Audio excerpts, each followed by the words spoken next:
medida de las posibilidades busca como fuentes, las fuentes oficiales, y una de ellas que nos interesa muchísimo son las memorias y cuentas de los ministerios, que por obligación deben entregar a la Asamblea Nacional y deben además publicar en sus páginas web. Un monitoreo realizado ayer a las páginas web de los ministerios,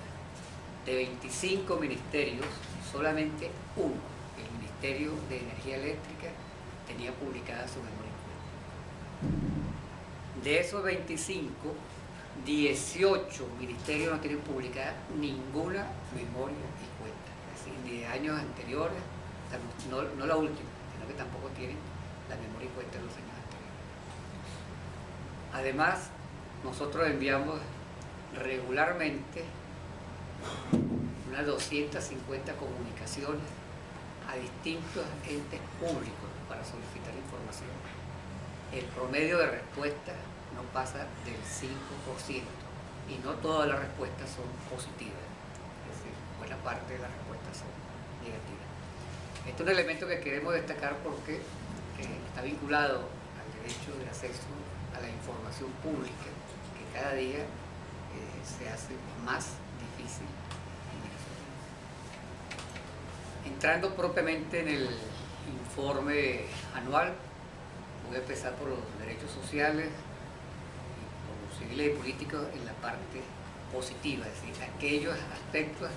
que nosotros hemos podido constatar son políticas públicas que han dado buenos resultados. Mi colega Rafael Uzcategui se encargará de aquellos aspectos en derechos sociales, en derechos civiles y políticos que son negativos, es decir, que han dado resultados negativos. En derechos sociales el elemento más resaltante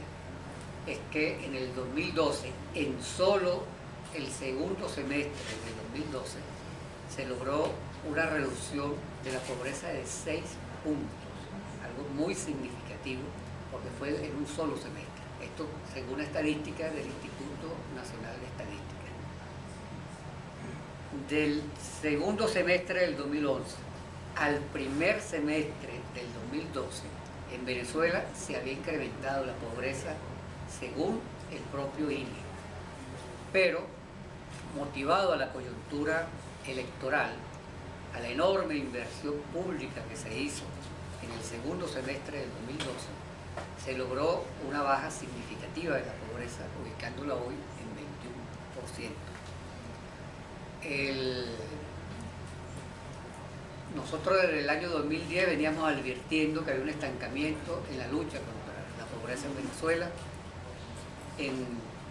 Del 2009 al 2011 la pobreza solo bajó 0,1%.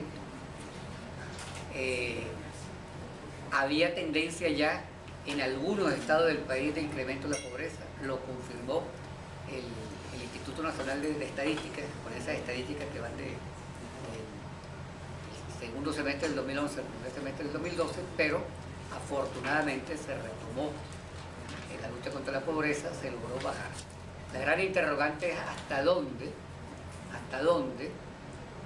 va a existir la voluntad política y la suficiente inversión social en el gobierno del presidente Nicolás Maduro para mantener ese ritmo que se logró en el segundo semestre, porque estamos conscientes que también fue motivado a la coyuntura electoral. El segundo elemento que queremos destacar como aspecto positivo tiene que ver con la gran misión Vivienda Venezuela. Ahí se logró un salto significativo en la construcción de viviendas, una cifra que es menor a la que realmente está difundiendo el gobierno, pero es muy superior a la que en promedio venía construyendo el gobierno nacional. Aquí queremos destacar que refleja que cuando hay voluntad política de atender un problema, se pueden lograr resultados sociales importantes. La pregunta es, ¿por qué durante 11 años el promedio de construcción de vivienda fue de solo 27.000 y por qué en un año se logra superar ese nivel en más de 400%?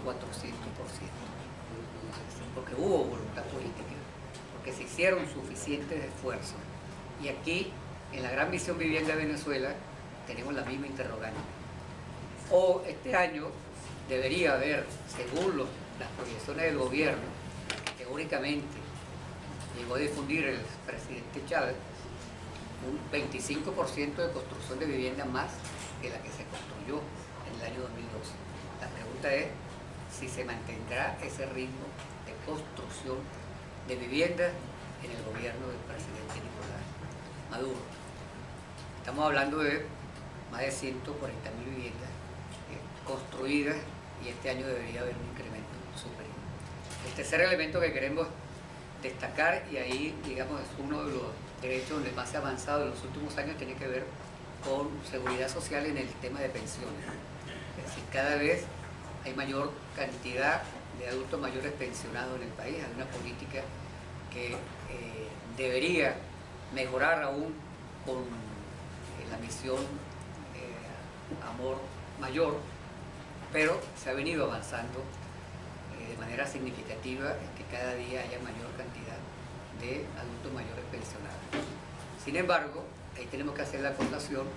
de que el sistema de seguridad social como sistema sigue siendo una deuda social en Venezuela. En cuarto lugar, queremos destacar como un aspecto positivo, es que sigue siendo evaluado y es el mejor derecho, y así lo tenemos en nuestro informe especial 15 años, que está incorporado como encargo especial. El mejor derecho evaluado en lo social en el gobierno sigue siendo el derecho a la educación. Si bien ha habido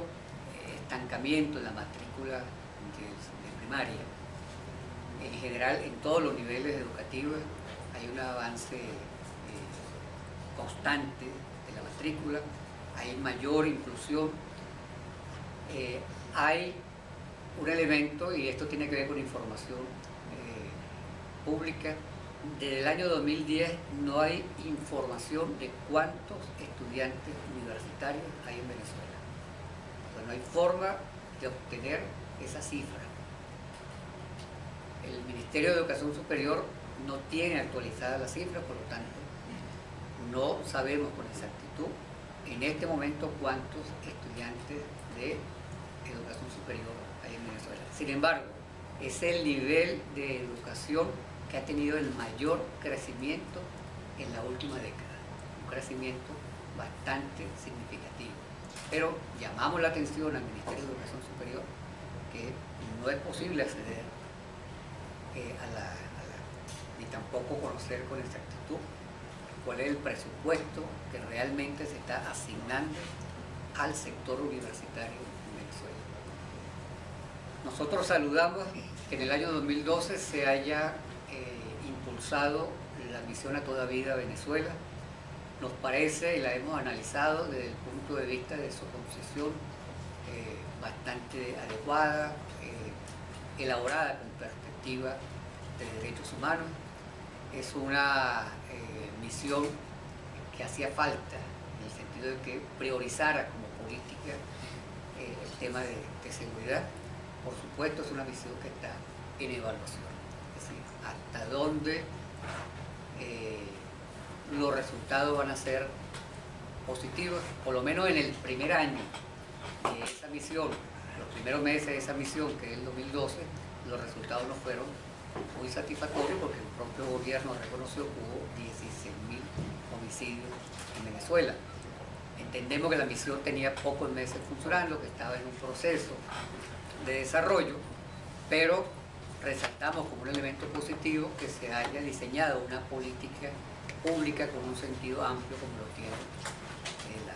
Nos preocupa, sí, y aquí hacemos esta advertencia, que se esté anunciando la salida de la Fuerza Armada para hacer labores de control ciudadano en materia de seguridad ciudadana. En primer lugar, es totalmente contrario a la propia filosofía de la misión A Toda Vida. Es decir, ya por ahí hay una contradicción entre la propia misión y la política anunciada recientemente de sacar la Fuerza Armada para hacer labores de seguridad. En segundo lugar, es contrario a la sentencia de la Corte Interamericana sobre el Caracazo, que expresamente establece que la Fuerza Armada, solo en situaciones muy excepcionales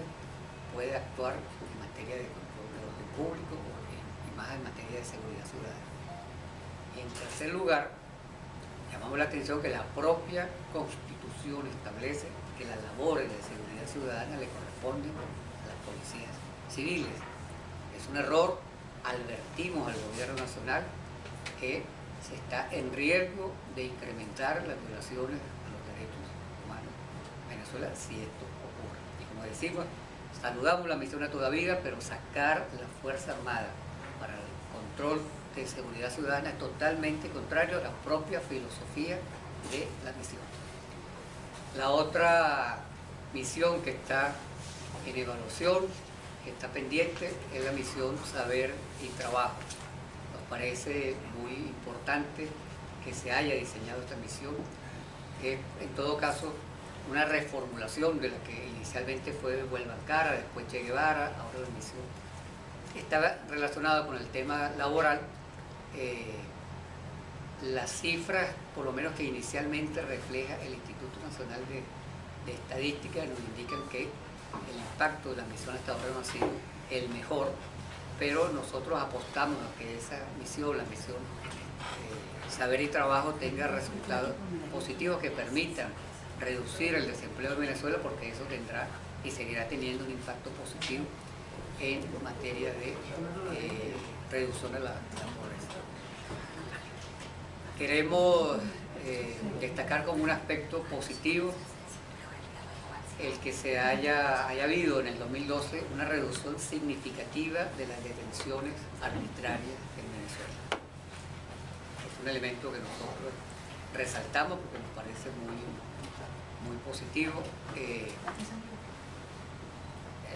El análisis que hicimos de los distintos cuerpos policiales en el país, la manera como se ha venido actuando, por lo menos en el 2012, nos dio como resultado que hubo una reducción importante de detención arbitraria, muy significativa a los resultados que habíamos tenido en el año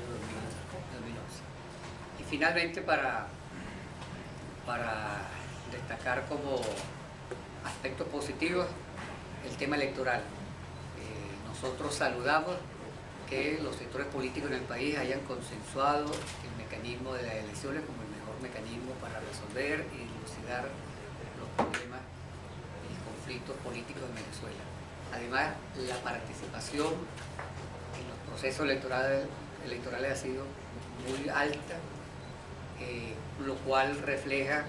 un fortalecimiento además institucional del Consejo Nacional Electoral en cuanto a la confianza, por lo menos, de la población al Consejo Nacional Electoral,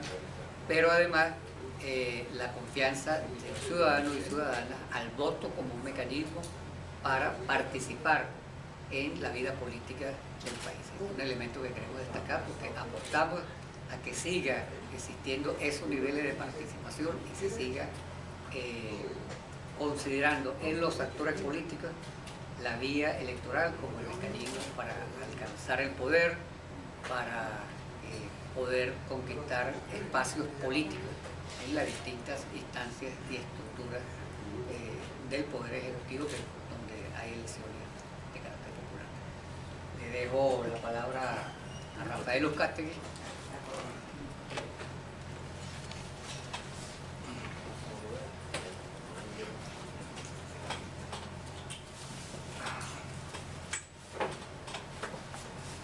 Bueno, muy buenos días, soy Rafael Uzcategui, coordinador del área de investigación de Provea. Y digamos, queremos destacar este año 7 aspectos como los más negativos dentro de los resultados de nuestro diagnóstico interdisciplinario sobre la situación de 19 derechos humanos en el país, ¿no? El primero es la profundización del extractivismo como modelo de desarrollo para Venezuela, ¿no? El proyecto presentado por el presidente Chávez y reafirmado por el presidente Maduro, que es el programa Patria 2013-2019, ha afirmado que para dentro de 6 años se va a aumentar considerablemente la explotación de petróleo, la explotación de gas y de otros minerales. Y digamos, esto para nosotros reafirma que hay una política de profundización de la minería como modelo de desarrollo para el país y que esto tiene como contraparte digamos, no estimar todos los costos ambientales y sociales de este modelo de desarrollo que estamos promoviendo, ¿no? Y esto es importante en materia de derechos ambientales y de derechos de los pueblos indígenas, porque especialmente el año 2012 fue un año de mucha conflictividad de las comunidades indígenas sobre las consecuencias, digamos, que tienen para su modo de vida esta implementación de estos proyectos de minería, ¿no? Ahí hay una paralización del trabajo de la Comisión Nacional de Demarcación. Las últimas cifras oficiales hablan de que hay apenas un 2,5% de los territorios indígenas que han sido delimitados y entregados a las comunidades, lo cual nos habla de que no hay la voluntad política necesaria para poder satisfacer este derecho que está expresado en la Constitución, que es la demarcación y la entrega de los territorios indígenas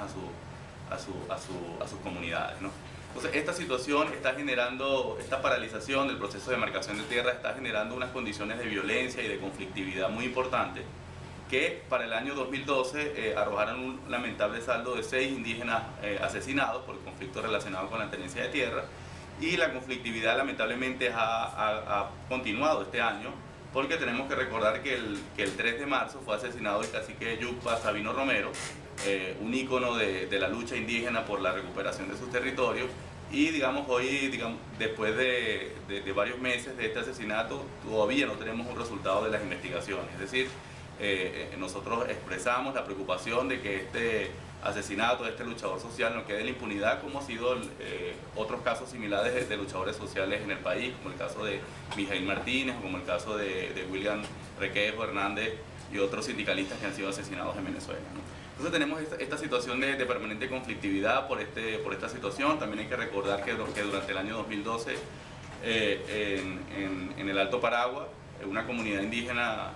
en este caso los Pemones, desarmaron a unos funcionarios de la Fuerza Armada Nacional que estaban ejerciendo de manera ilegal la minería, y también para expresar rechazo por los malos tratos que presuntamente estos funcionarios militares estaban realizando contra las comunidades, ¿no? Entonces estamos en presencia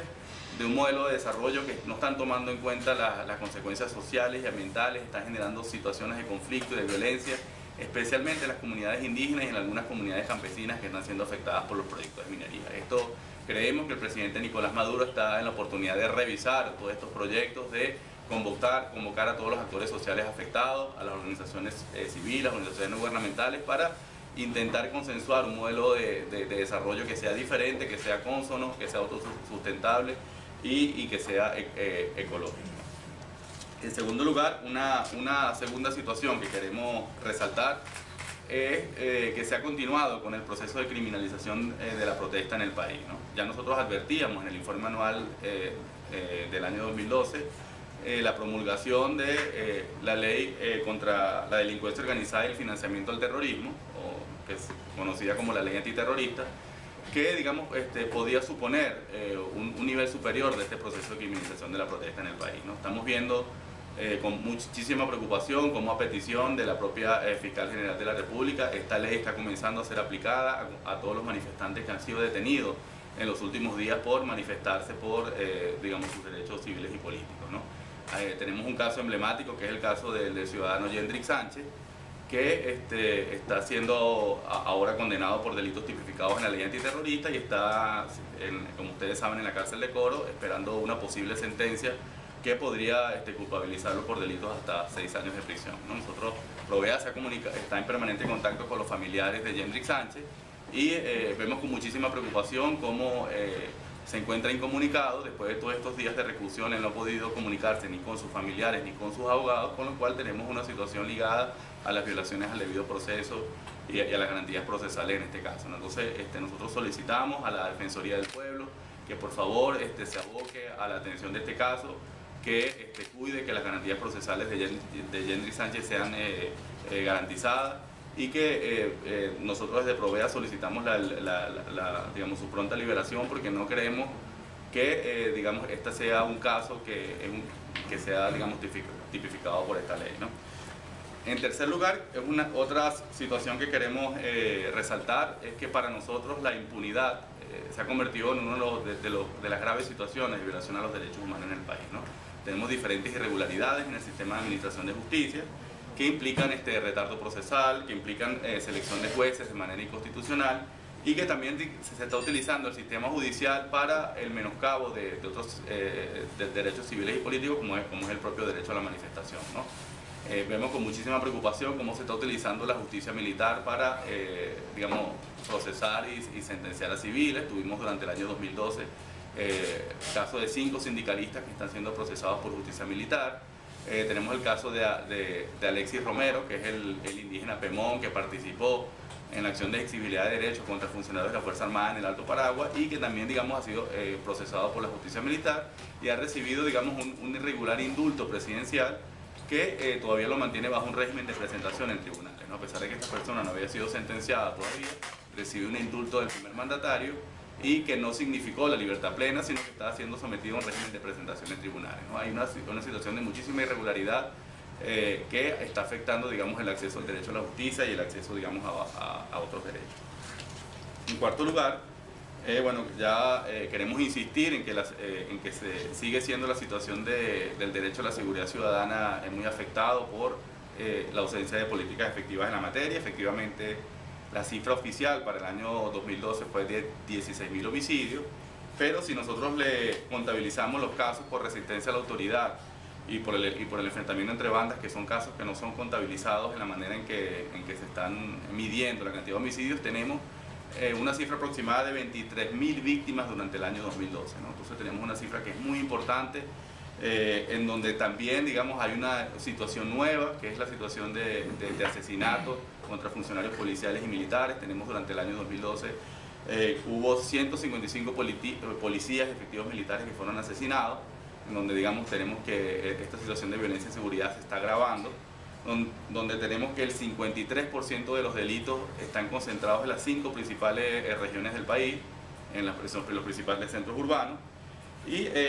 un poco, bueno, queremos seguir insistiendo en que desde las organizaciones de derechos humanos hemos rechazado el uso de los funcionarios de la Fuerza Armada para ejercer labores de seguridad ciudadana, ¿no? Un quinto elemento que queremos destacar como aspecto negativo es el debilitamiento de las garantías para la protección de los derechos humanos en el país, ¿no? Tenemos que recordar que durante el año 2012 se realizó la denuncia por parte del Estado venezolano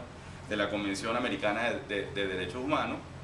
que de alguna manera forma parte de una triste campaña de deslegitimación de las instancias internacionales de protección, que incluyen la Corte y la Comisión Interamericana de Derechos Humanos. En segundo lugar, tenemos estas decisiones, estas campañas se basan en un discurso sobre la soberanía del país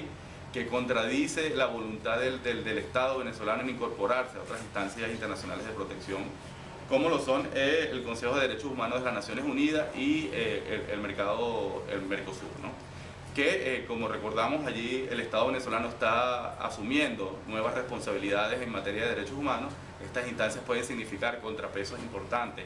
para la no garantía del Estado en estos derechos y sin embargo hay una situación contradictoria, es que mientras estamos asumiendo nuevos compromisos intentamos deslegitimar otras instancias muy importantes para la protección de los derechos humanos. Esto hay que sumar que ha continuado la campaña de desprestigio y la campaña de criminalización contra los activistas de las organizaciones de derechos humanos,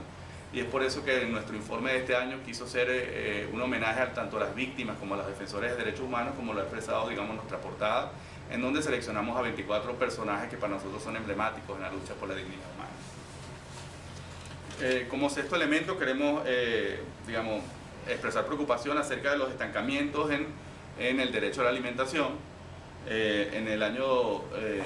Durante el año pasado se registró un aumento muy importante del 12% respecto a la cantidad de alimentos importados. A pesar de que tenemos un discurso que habla de la soberanía alimentaria, seguimos dependiendo muchísimo de la cantidad de alimentos que están siendo comprados en el exterior, y un poco eso lo podemos ver ahora en las diligencias que está haciendo el presidente Maduro durante su viaje por el sur del continente, ¿no? Tenemos también aparejado a esto una reducción muy importante de la superficie cosechada en el país. Tenemos que casi un 8%, según las propias cifras oficiales del INTI, se redujo la superficie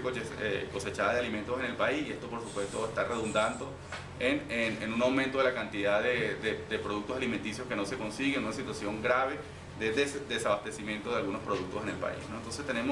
hay una situación de cada vez menos garantías del acceso al derecho a la alimentación de la población,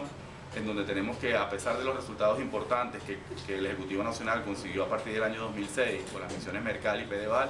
hoy, digamos, estamos viendo que hay un estancamiento de dichas misiones y que cada vez para la ciudadanía general es muy difícil acceder pues, a los alimentos. A esto tenemos que incluir que la situación de inflación repercute especialmente en el sector de los alimentos en el país, ¿no? Tenemos que